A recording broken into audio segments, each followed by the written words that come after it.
Hello everyone, this is Nitpicking Nerd, and this is my review of episode 8 of season 2 of Star Trek Picard called Mercy, which is what I was begging for before watching this episode, but I didn't get any because, as usual, it was so terrible, it was hard to sit through, and especially annoying to me are all the missed opportunities, because once in a while the show seems to be setting up something interesting, only to fail to deliver it completely, and that becomes even more annoying that way. So it's really laughable at this point at how bad the show is. It's almost unwatchable, it's so boring. It's basically all filler, almost no special effects at all, very lazy and cheap feeling to the whole show. It's like a soap opera with almost nothing happening, people standing in the street talking for half the episode with very little stuff actually happening.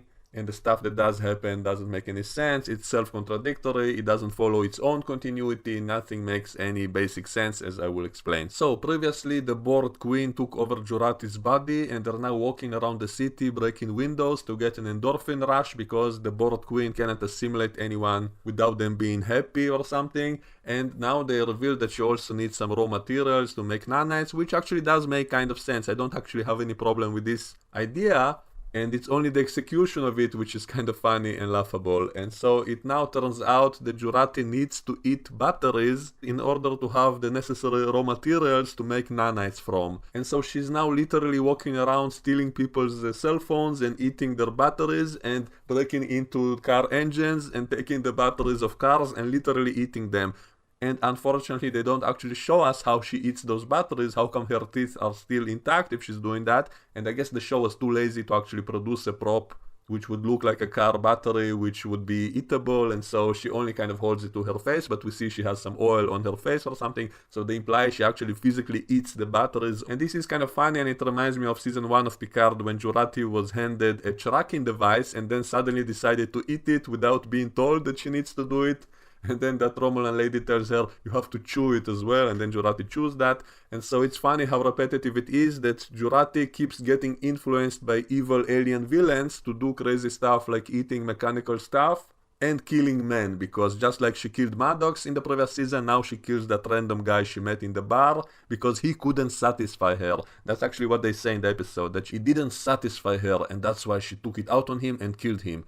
And Seven and Raffi find his dead body, and then they're totally unconcerned that a man just died horribly. Like, they don't care about it at all. They only care about Jurati. They don't even bother to check if the guy is really dead or not. They just see him lying with some blood on his neck, and they just assume he's dead, and they don't even check it. They seem totally unfazed by the dead guy lying at their feet, and they start talking about their relationship again and all of that while standing above the body of a guy who just got brutally killed, and which might change the whole timeline, but now it's the perfect time to discuss their relationship. And at least the one line I liked is when Seven called Raffi out for being manipulative, and it's about time someone stood up to Raffi, because for the whole show, Raffi is constantly attacking everyone. No matter what anyone says or does, she's always complaining about it. Even later in this episode when she meets Picard, the first thing she says to him is kind of attacking him. Picard, where have you been? And then when he starts to answer her, she doesn't want to listen. Like, you ask him a question and then don't even give him the opportunity to respond. So what an annoying character. Like, I've never seen such an annoying character in all of Star Trek. So at least Seven kind of stood up to her in one moment and said, you're being abusive, you want everyone to do exactly what you want to do. And so then they will have also a flashback of how she manipulated Elrond to join Starfleet, which he didn't want to do. He wanted to go back to the Kuwat Milat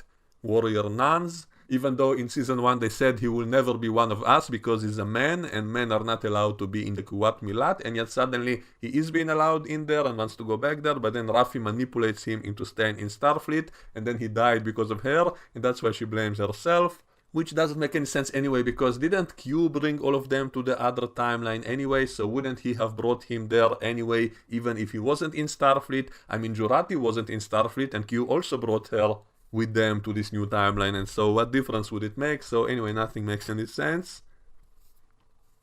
Jurati is now eating car batteries to have the necessary materials to make nanoprobes, and what bugs me most about all of this is the fact that we saw that earlier she was on the ship. She reprogrammed the ship to lock all the transporters out, even though in the previous episode they did use the transporters after Jurati was going off into the city. So when exactly did she sabotage the transporters? Because they seem to be working in the previous episode in the scenes which were after that party when she went out into the street. So when exactly did she come back to the ship to sabotage the transporters? It's really unclear.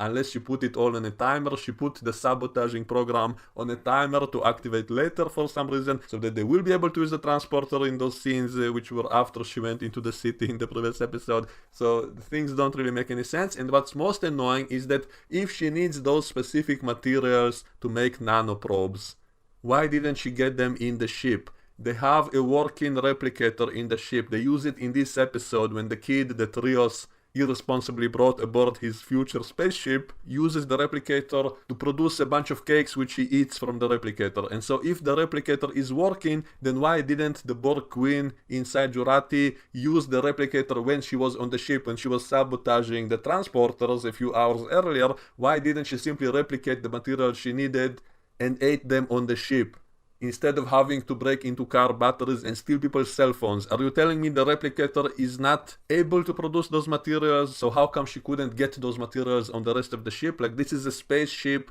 with dilithium crystals and all those advanced materials, and it's not enough. You have to eat people's cell phones and car batteries out in the street because you couldn't get the materials you needed when you were on the 25th century spaceship with a working replicator. But no, you didn't use it. Instead, you locked out the transporter, which you put out on a timer, I guess, and then you walked out into the city, and now you have to eat batteries for a living. And that is actually so stupid, it becomes unintentional comedy. And it's also similar to that comedy movie My Stepmother is an Alien, in which a lady arrives from space and she was also wearing a red dress just like Jurati, and she went into a party and hit on some guy. And she was also wearing a hat which is kind of similar to Guinan's hat from TNG. And later in the movie she was actually eating batteries like candy.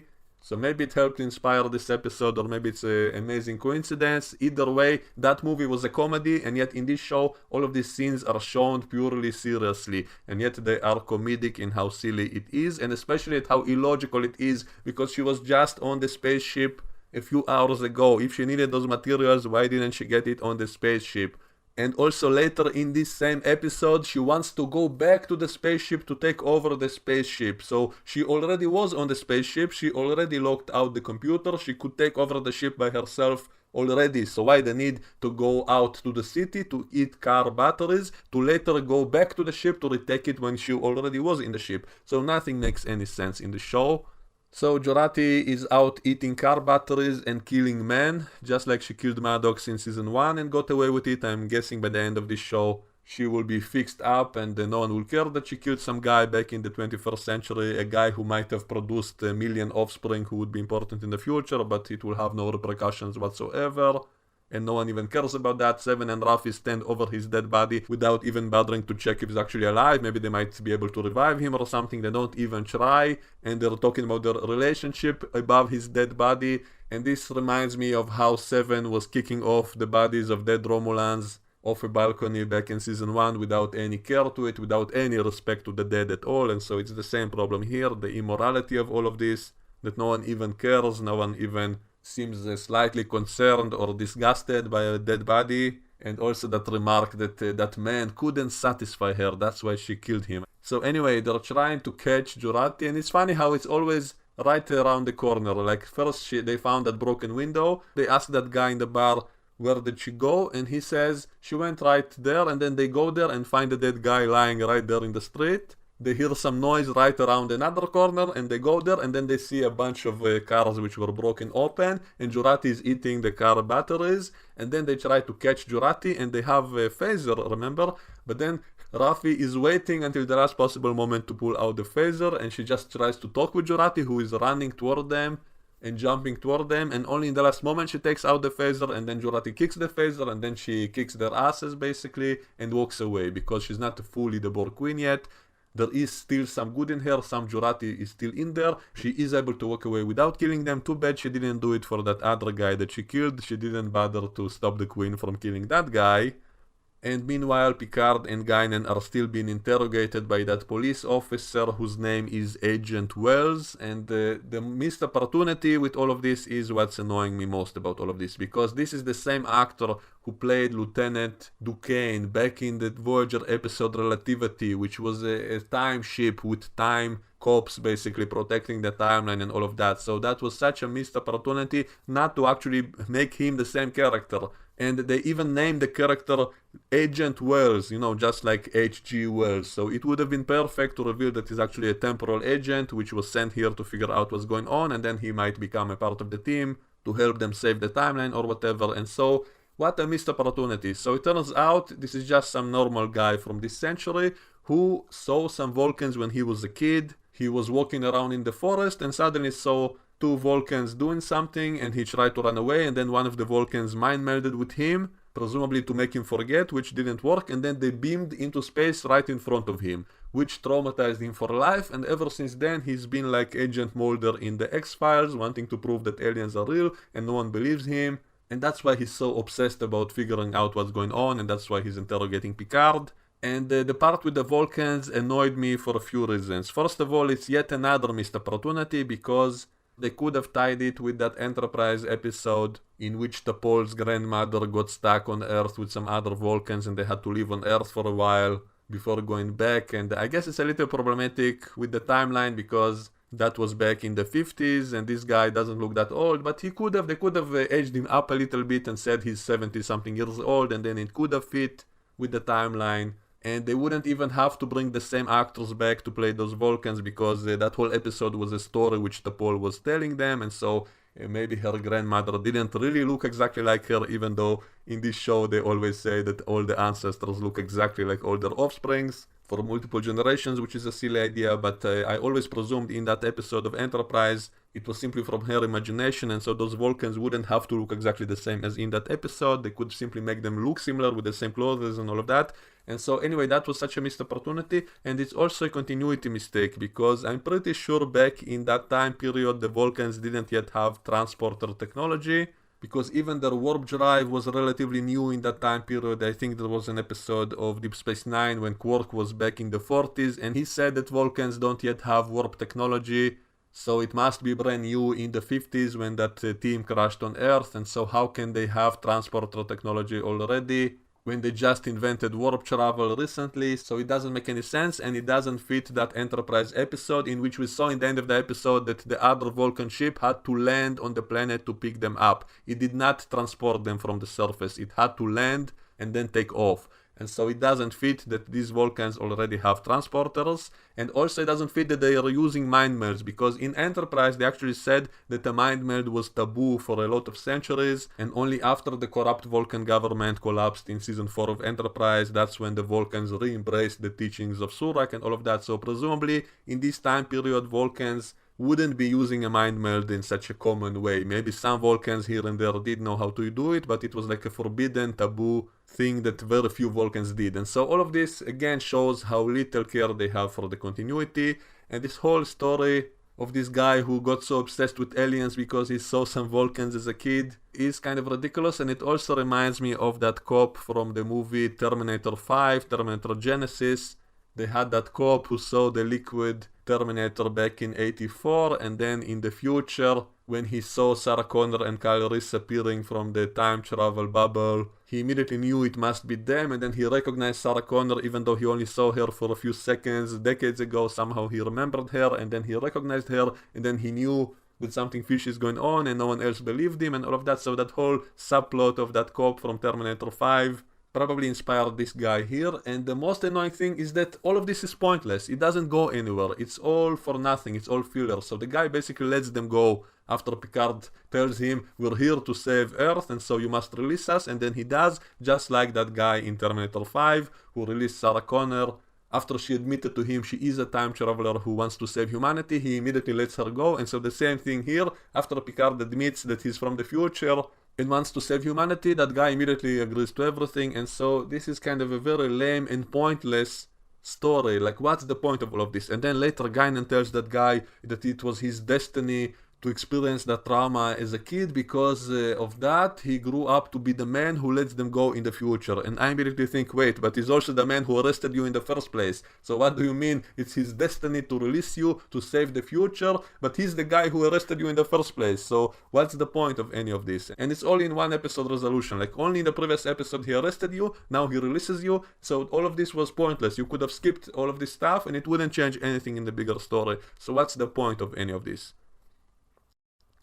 And also mess up all the little details as well. For example, when he discovers the connection of Picard with Rios, he brings a mugshot of Rios, but it doesn't look like the same mugshot that we saw being taken when Rios was arrested. It had those lines in the background, you know, to show his height and all of that, and yet the mugshot that this cop has doesn't have those lines, and so it's a little detail like that, but it's still annoying to me how they don't pay any attention to the details. And also remember that scene when Rios told that evil ice guard everything about himself, how he's from the future, and he came to the past with a bored queen and with a crusty old admiral who is a flesh and blood machine or something, and that guy just listened to him and smirked and walked away, and yet now apparently it's all written down word to word in his report. So that cop was actually a super genius who has perfect memory recall, who knew exactly every word that Rios said in that long, strange monologue he had revealing everything about the future, which that guard laughed about, and then he went to his office and wrote it all down word for word for this cop to find now later. And also Guinan now suddenly has a new ability. She's now able to project herself as a hologram, kind of like that force projection that Luke Skywalker did in the end of The Last Jedi. Now Guinan is able to concentrate really hard to project an image of herself to another room, to talk with Picard from another room, and she's getting a nosebleed from it and all of that, and none of this makes any sense, because I keep thinking, wait, Soren was from the same species as her, and you know, he was fighting for his life on that mountain, fighting against Picard and Kirk. How come he never tried to project himself to confuse them or something? So things like that don't make sense. You cannot add things like that to the lore without it being a continuity problem. And of course these writers don't know the continuity, so they think it's okay. And another example is when Guinan suddenly has her faith in humanity restored for no reason, just because that cop released them, I guess, and suddenly she says, oh, humans actually are good, you want to evolve, you're working out your problems, unlike other species, this is why humanity is so special. And this scene really annoyed me for a few reasons. First of all, it's again another proof that the writers never watched Time's Arrow, because in Time's Arrow there was a scene of Guinan talking to Mark Twain and telling Mark Twain that there are probably millions of other species in the galaxy, and that all of them are jewels, not that just humanity. That humanity is a jewel, but it's a jewel among infinite jewels in the galaxy. And so that kind of contradicts the dialogue here, in which Guinan suddenly says that humanity is so special, unlike all the other species and all of that. And that kind of attitude always annoyed me whenever it popped up in Star Trek, whenever they would imply that humanity has the best morality, or they are the best scientists, they're the smartest, or whatever. That always kind of annoyed me, because it seems kind of pompous, it seems very arrogant and egocentrical for us as a species to imagine that we are the best aliens from all the aliens in the galaxy, and so that scene also annoyed me, and again doesn't fit continuity. And what does that mean about Guinan? Will it mean she will stay to live on Earth, but isn't she supposed to go back to her home planet, which is really far away? We saw that she was a refugee from her planet back in Star Trek Generations, in the times of Kirk. She was escaping from her own planet, and so she cannot stay on Earth much longer, especially since the Third World War is supposed to happen and all of that. So was she on Earth in that time? So it doesn't make any sense. So she's actually supposed to leave Earth, and yet now she restores her faith in humanity, so that means she will stay on Earth now, and so none of this will fit continuity, none of this makes any sense now. And now she has the magical ability to project herself to other locations, which now begs the question, how come she never used that ability in all those episodes of TNG when the ship was taken over by aliens or whatever? How come Guinan never used her powers to help the ship out? And also apparently that ceremony she did with the magic genie bottle in the previous episode did in fact work, because Q did hear the summoning, and now he does show up to to talk with her, but he doesn't have his powers. And so apparently he just pretended to be a police officer to get into the building without using powers. And so if he doesn't have powers, how come he could hear that summoning anyway? So I guess he has some of his powers, but not all of them. And nothing is explained about his condition, what exactly is happening to him or why. And I guess it will never be explained. And apparently he's dying, which is something I predicted will happen before this season even started. When I heard that Q is going to be on the show, I immediately knew it's going to end with him dying, because why not? All the new writers really love to kill and destroy everything from the older generation. So of course they're going to do that. And especially annoying is that it's not even explained, like what is causing that, why is that happening. I guess it will never be explained. So he comes to talk with Guinan a little bit, and then he leaves, and then he seems to be giving her a clue to help Picard out, because what he told her about people being stuck in the past is what she projects to Picard, which he then uses to talk with that police officer about his trauma, which also ties with Picard's own trauma, I guess, because he just learned the lesson that you have to deal with your childhood trauma. And so he tells that cop that his childhood trauma was not really a trauma, that the Vulcans just tried to erase his memory. And so it's similar to how Picard's father was not really abusive as he thought, that it was a misunderstanding. And so he says the same thing to this cop, and that's why this cop suddenly wants to help Picard. So he agrees to let him go, and then Guinan tells him that was your destiny to let us go, that's why that bad thing happened to you, so that you can be here in this moment. And I'm thinking, but he's also the one who arrested you in the first place, so this doesn't really make any sense. It was basically all a giant waste of time. And meanwhile we see Rios and his new family back on the ship, and the ship is once again not cloaked anymore. So I guess the cloak was useless, because that police officer was able to find it anyway and even get inside the ship, because they forgot to lock the door, I guess. That's what allowed the Borg Queen to escape in the first place, because they never guarded her or even closed off the ship, and the cloak was so useless that from now on they don't even use the cloak anymore. And so Rios is talking with his new family. The kid is eating a bunch of cakes from the replicator, which begs the question, how come Jurati didn't eat anything she wanted from the replicator to get the material she needed, instead of going around eating car batteries? And while the kid is eating all the cakes from the replicator, the doctor lady is talking with Rios about their future wedding and planning their wedding already and stuff like that. And also they kept switching the language in which they're talking, because they keep talking in Spanish and then back to English and then again in Spanish. And so that was also annoying. If both of them know Spanish and they prefer it, why don't they just speak that? Why they constantly switch from one to the other? And suddenly, just as they're about to kiss, the kid suddenly has some stomach aches because he ate too many cakes, even though he literally just started eating them 1 minute before that. And at this point Rios knows that the Borg Queen sabotaged the ship and the computer, so why don't he suspect that maybe she programmed the replicator to be poisonous or something? So if the kid is having stomach aches so quickly after starting eating a cake, wouldn't that get him worried? But he just laughs about it. So none of this makes any sense if you think about it. If Jurati sabotaged the transporters, then how were they able to beam into the ship? How did Rios take the doctor and her kid to the ship when Jurati is no longer on the ship, if Jurati is the one who sabotaged the transporters? So I guess she put it on a timer to sabotage it at the right moment. So how come she didn't put some poison in the food replicators or some other trap to kill all of them, since that's what she's going to do next, to go back to this ship to take over it? So she was already on the ship, she took over the computer, and then she left the ship because she wants to come back to the ship later with a bunch of soldiers that she will get thanks to Soong's help, and I will get to that shortly.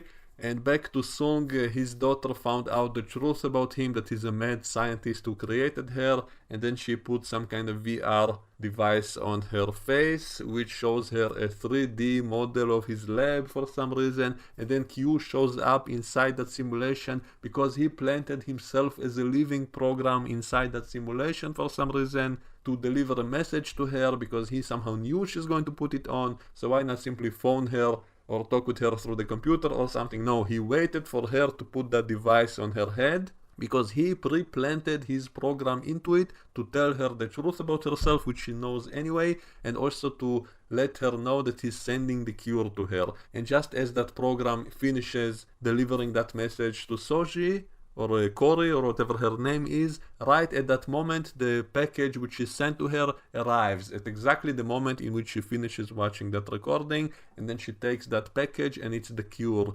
And it says freedom on that bottle, because otherwise we wouldn't get it, I guess, or Cory wouldn't get it. And so presumably she takes that cure off screen, and once Soong arrives and she confronts him about all of this, then she leaves.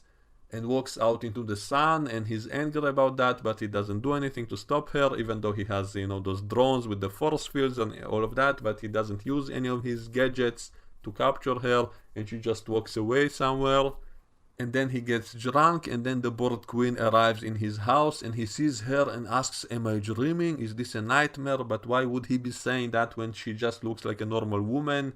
How does he know that there's anything special about her at that point? So why is he so shocked to see her? I have no idea. And then she tells him about the future, that he has two possible futures. In one, he's a disgraced scientist who will not be remembered, and in the other, he will be the godfather of the future, and it's because his technology will somehow enable humanity to survive an ecological disaster. And so I keep thinking, is he going to genetically engineer all of humanity to be able to survive the ecology of the future? Or is it all thanks to his force field technology, which will somehow prevent the pollution in the air from affecting anyone, which is kind of what we saw in the second episode of the season, when we saw those force fields in the sky, and Q said something about keeping the planet on life support or something. So I guess Soong will invent the force field which will prevent humanity from dying because of the pollution in the air. And I guess in the other good timeline, in which Renee goes out on her mission because she finds some intelligent microbe on Europa and brings it back, that will somehow save Earth from the ecological disaster. Nothing in any of this makes any sense, but I guess we'll wait and see. And also he tells Jurati he can get them into mission control because they want to sabotage the mission of Renee, which I guess will be in the last episode. And so how will she get to Jupiter so quickly? It will take weeks to get there at sublight speeds and all of that, but I guess the show doesn't care. It will all happen in one day somehow, even though warp technology doesn't exist yet. I guess they're replacing Zefram Cochrane as the most important person who started the future of Star Trek. It will be Renee Picard who does all of that. She will save the planet by bringing some microbe to Earth, which will somehow save it from an ecological disaster, because in the other reality it is Soong who does that, but he does that using force fields, and that's bad. Using an artificial force field to save the planet from the ecological disaster is somehow evil, I guess. And then Jurati tells Soong that in order to get into that future in which he is so important and there will be statues of him everywhere and all of that, to do that they first have to remove an obstacle called Picard, and he tells her he can get them into mission control, so I guess they will try to sabotage that mission somehow in the future. But before that they also have to get rid of the other Picard from the future and to take over his ship, even though she already was on that ship and could have taken over the ship's computer anyway, but didn't for some reason. So now she has to get back into that ship, and Picard and his team know that she's going to do that, and so they're going to protect that ship because they need the ship to get back to the future, or because they need to prevent the Borg Queen from getting it, because she will use the ship to gain a 400-year-old advantage on the galaxy or something like that, which also doesn't make any sense because the Borg existed for hundreds of thousands of years according to the dialogue in TNG, and so 400 years wouldn't really be that much big of a difference, but I guess that is a problem. So they're going to defend the ship from Jurati taking it over, even though she already was inside the ship just a few hours ago, and then she left the ship because she wants to get back to the ship. So this reminds me of that plot from season 2 of Discovery, when the evil AI Control wanted to get the sphere data in order to become a sentient AI, even though it already was a sentient AI, but it needed the sphere data to become one. So it's the same level of illogical writing as here. Here it's even worse, because Jurati was just in that ship. She could have taken it over, but she didn't, because she needed to go out into the city to party, to get her endorphins up or something, which she could have done with a hyper spray with the right medicine, but she didn't. So she had to go out into the city because she needed to eat some car batteries, even though she had a perfectly working replicator on the ship and a bunch of other futuristic materials, but it wasn't enough for her. She had to go out into the city, so now she has to go back into the ship, but Picard and his team will be defending it. So now she has to come to Soong to get his help, and he makes a phone call to a general friend of his who sends him a whole army of ex-Special Forces soldiers who arrive there in a few minutes apparently. And at least there was a previous mention of Soong helping out some army guys to do some illegal genetic experiments, which could have been a nice tie-in to the eugenics wars, which they never did. They never mentioned that war. And so Soong now makes a phone call to some general who sends him his ex-Special Forces team, who are said to be the best of the best of the best of all the soldiers of humanity, and most of them are women for some reason, because they are the best of the best of the best of the soldiers, and so of course most of them have to be women. And after eating all those batteries, the Borg Queen is able to produce nanoprobes, and so she's now approaching this group of armed people to assimilate them so that they will do her bidding. And she approaches one of them and assimilates him in front of all the others, and it's obviously something strange, since his skin gets all weird and his eyes turn black, and the other armed soldiers just look at all of that and accept it apparently. They don't do anything to resist it being done to them later. All of them are totally fine with being possessed by some strange woman who will make your eyes turn black or something. And you know, this could have been explained by the fact that these soldiers are presumably used to these kinds of strange experiments because they've been previously augmented by Soong and his experiments. They could have said that. They could have had Soong say to them, or we're just going to give you another upgrade or something like that. Then it could have been fine, but he doesn't say anything to them. He seems to be just as surprised by all of this as that soldier who just gets assimilated, and the other soldiers who have their weapons in their hands don't do anything to resist any of it being done to them later apparently. So this is the kind of silly, illogical writing and directing that the show has. Nothing makes any sense if you actually think about anything. And I guess the next episode is going to have a bunch of action scenes of these zombie soldiers trying to take over the uncloaked, unguarded, unshielded ship with an open door. And Picard's team is going to have to fight off these evil zombie Borg soldiers who are mostly women. So it begs the question, why can't they simply use their transporter technology to just beam all of them out into space or something, or into the middle of the planet, since their transporters are able to beam people literally through the entire planet. So why not just beam these Borg soldiers out into space or something to get rid of them? I guess the transporters won't work on them, because it only works when it's convenient to work. And how come they don't ask Guinan for help? Doesn't Guinan have her own ship as well? I guess she doesn't have transporter technology, but they could have still used her ship to maybe tractor this ship to some other location which Jurati wouldn't know where it is or something, or do something with Guinan's ship, because wasn't Guinan planning to leave the planet? So that means she has her own ship hidden somewhere.